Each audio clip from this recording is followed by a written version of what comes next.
तो देखो मेरी जान, ये मेरा पहला व्लॉग है। मेरे को नहीं पता क्या गलतियां की है मैंने। प्लीज अगर आपको कोई गलती दिखे तो कमेंट सेक्शन के अंदर आपसे रिक्वेस्ट है कि लिख देना यार, ताकि आने वाले व्लॉग के अंदर मैं सुधार लूं। तो वेलकम बैक मेरे जन, स्वागत है आप सबका एक और न्यू प्यारे से व्लॉग के अंदर। आशा करते हैं आप सब बहुत ज्यादा अच्छे होंगे। तो देखिए यार, आज मैं जाने वाला हूँ अपने घर। मम्मा बोल रही है बेटे जल्दी आ जा, एंड पिताजी भी फोन कर रहे हैं, फोन के ऊपर फोन कर रहे हैं। तो मैं अब जा रहा हूँ। घर जाने से पहले भाई साहब मेरे को मेरा काम का सामान तो पैक करना ही पड़ेगा। कपड़े पैक करने पड़ेंगे, लैपटॉप पैक करना पड़ेगा, माइक पैक करना पड़ेगा। ये फिंगर स्लीव बहुत ज्यादा जरूरी है। तो गेम खेलने के लिए मेरे को ये वाली काम दे देगी, चलेगा इससे काम। एंड मैं भी इन सबको पैक कर लेता हूँ। अब मैं यहाँ पे पैक कर रहा था, लेकिन मेरे पीछे का जो दरवाजा है उसकी तरफ ध्यान दो क्या होता है।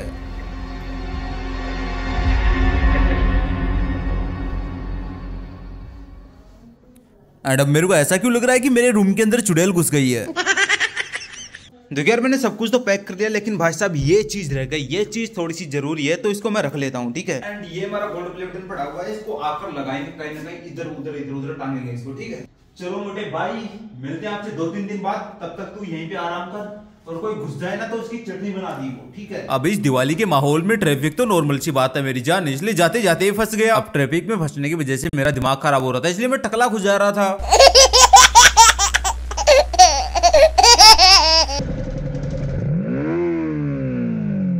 अब मैं यहाँ पे इतना टाइम लग गया कि टकला खुजा खुजा के भी परेशान है। बहुत टाइम बाद निकल ही जाता हूँ आखिरकार। एंड फिर मेरे को मेरी गाड़ी बोलने लगती है, एमचर मुझे पानी पिला दीजिए, मेरा गला सूख रहा है। अबे यार, इतनी सारी भीड़। मेरे को क्या लगता है मेरा नंबर आएगा तब तक दिवाली निकल जाएगी, घर कब पहुंचूंगा। छोड़ो यार, मैं आगे डलवाऊंगा।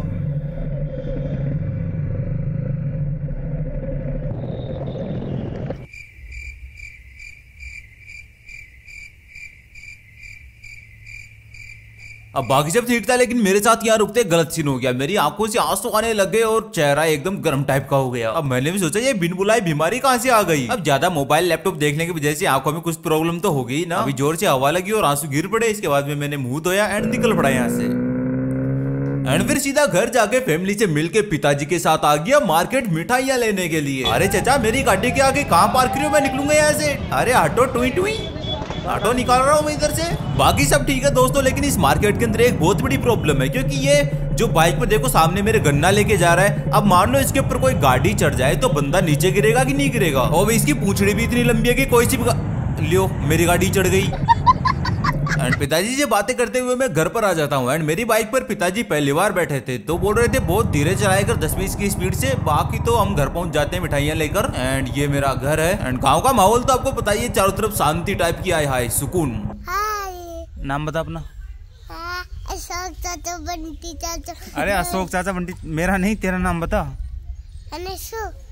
क्या नाम है तेरा? हंसू। हंसू। अच्छा, और टकला उनको नाम? टकला किसका नेम है? तेरा टकला नेम है तेरा? तेरा नाम है टकला? क्या नाम है? टकला। तुझको मैं खा जाऊंगा। मेरे को मत खा, मेरे को डर लगता है। मैं मेरी मम्मी को बुला लूंगा मैं। मम्मी ये खा रहा है मेरे को, दूर हो जा। तो गाइस, अब हम जाने वाले थे पटाखे लेने के लिए। एंड आपको बता दूं, जो सामने आपको भैंस दिखाई दे रही है ना, वो डॉक्टर है। वो अभी मेरा इलाज करने वाली थी, लेकिन मैंने मना कर दिया उसको। देखो अब आप कैसे इलाज होता है। वैसे बच्चों और लड़कियों की एक बात सेम होती है, कोई भी बात बनवाने के लिए इमोशनल ब्लैकमेल करते हैं। भाई साहब ये रोने लग गया, क्योंकि आखिर इसको लेके जाना पड़ रहा है। और देखो भाई साहब कितना ज्यादा एक्साइटेड है, भाई अकेला ही चल रहा है। चला तू चला तू चलाऊ चला तू चला स्टार्ट कर। पूरे रास्ते में मैंने एक बार भी हॉर्न नहीं बजाया, लेकिन हॉर्न बजता गया।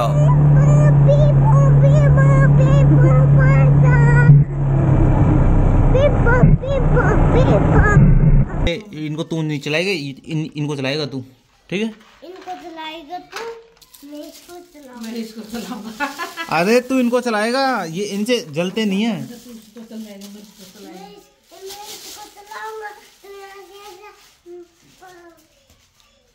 अरे अंडिलिया लेके बच्चा। फिर मैंने और अंजू ने साथ में मिलके थोड़े बहुत पटाखे फोड़े। एंड अब हम जा रहे हैं खेतों के अंदर दिए रखने के लिए। एंड फिर गए हमारे खेत के अंदर एंड हमने जलाया दिया। अब पूरे दिन का माहौल बहुत ज्यादा अच्छा था। एंड जैसे रात होते हमने गाड़ियों का पूजन किया। एंड फाइनली मैं अपने घर से निकलने वाला हूँ एंड मॉम डैड को बाय बोलते हैं सबसे पहले तो। ठीक है, ठीक है ना? जाने का लीजिए, ठीक है ना? चलो अपन चलते हैं अब। उससे पहले मैं नानी से भी मिलके जाऊंगा, नानी के घर भी जाऊंगा अभी। एंड इसके बाद में रास्ते में SR पिंटू और श्याम से मिला। ये पहले मेरे साथ ही रहते थे, आपने शॉर्ट वीडियो के अंदर इनका थोपड़ा तो देख लिया होगा कहीं ना कहीं। अब देखो यार, नानी से मिलने के लिए मैं आ ही रहा था, सोचा साथ में इन दोनों को भी उठा लेते हैं, फिर इन दोनों को भी उठा लाया मैं। नानी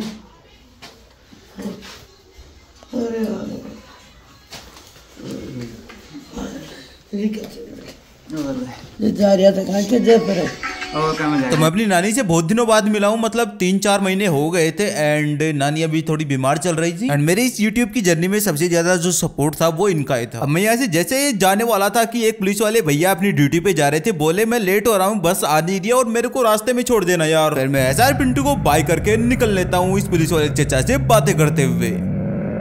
एंड अब ये बात है दिवाली के 4-5 दिन पहले, जब मैं फोटो खींचने के लिए इस मंदिर के सामने आया हुआ था। एंड जैसे मैं यहाँ से उतरता हूँ तो एक विकलांग व्यक्ति मेरे को आवाज देता है। एंड उसकी आवाज सुनकर मैं बोलता हूँ गाड़ी लेकर आऊँ क्या या फिर ऐसे ही आऊँ। अब वो अच्छे से बोल नहीं पा रहा था, उसकी आवाज अच्छे से सुनाई नहीं दे रही थी, तो मैं गाड़ी लेके उसके पास में जाता हूँ।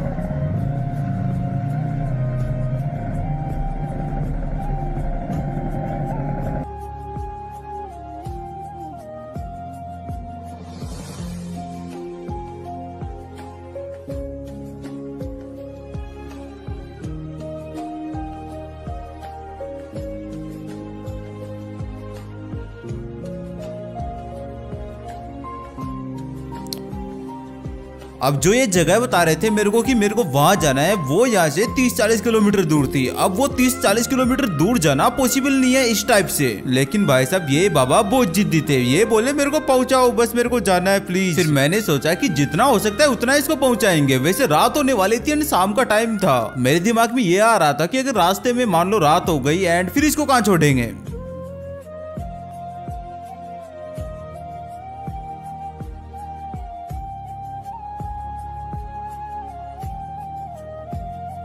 फिर हमने यहाँ पे रास्ता गलत ले लिया था। फिर इस बंदे से पूछते हैं तो ये बोलता है कि भाई इसने शराब पी रखी है।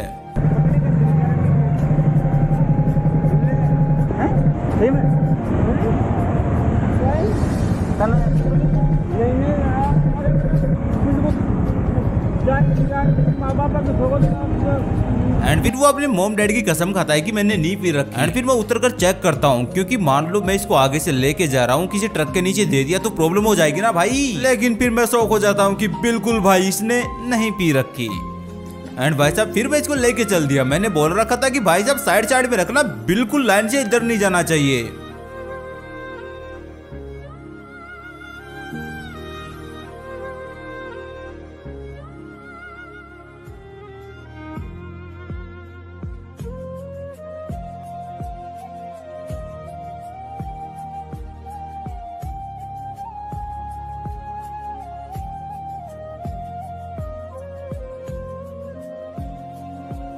एंड अभी सीन कुछ ऐसा हो चुका था कि रात होने वाली थी, मौसम बिगड़ रहा था, कभी भी चांस थे कि बरसात आ सकती है एंड कभी भी आंधी तूफान आ सकता था। तो फिर मैंने एक रेस्टोरेंट पे रुककर इसका रुकने का इंतजाम किया एंड इसके खाने का इंतजाम किया। मैं इनको शाम को यहाँ पे सारा जुगाड़ करके छोड़ के गया एंड फिर मैंने इनको बोला था कि मैं सुबह आऊंगा 9 बजे तक फ्री होकर। लेकिन भैया इनको बहुत ज्यादा जल्दी थी, ये भाई साहब तो जल्दी निकल लेते हैं और मैं आकर देखता हूँ तो मेरे को मिलते ही नहीं है। एंड रात हो चुकी थी एंड हमारा व्लॉग भी यहीं पे खत्म होता है। एंड आप सबका दिल से शुक्रिया मेरे व्लॉग को यहाँ तक देखने के लिए। एंड कमेंट सेक्शन के अंदर जरूर बताना अगर कोई गलती हो तो। बाकी सब्सक्राइब करके नोटिफिकेशन बेल ऑन कर लेना। थैंक यू मेरे जान, दिल से शुक्रिया, बाय।